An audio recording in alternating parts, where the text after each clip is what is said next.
राज्यसभा निवडणुकीसाठी महाराष्ट्रातून बीजेपीने 4 उमेदवारांच्या नावाची घोषणा केली। मात्र या निवडणुकीत महाराष्ट्रामधून बीजेपीचे 5 उमेदवार निवडून जातील, कारण काँग्रेसने शरद पवार यांना पाठिंबा जाहीर केला।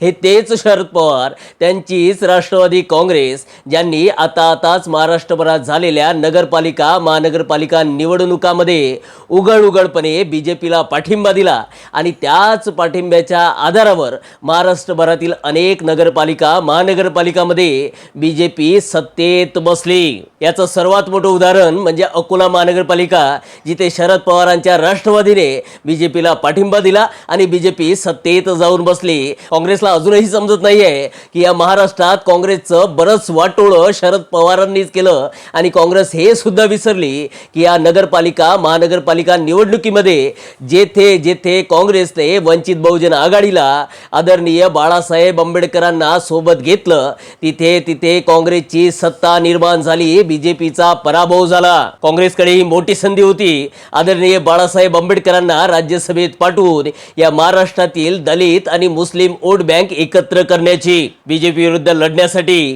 काँग्रेसकडे एकच पर्याय होता आणि पुढे सुद्धा राहील, तो म्हणजे आदरणीय बाळासाहेब आंबेडकर। कारण या महाराष्ट्रात बीजेपीला हरवायचं असेल तर बाळासाहेब आंबेडकरांना सोबत घेतल्याशिवाय, त्यांना पाठिंबा दिल्याशिवाय, त्यांचा पाठिंबा घेतल्याशिवाय शक्य नाही।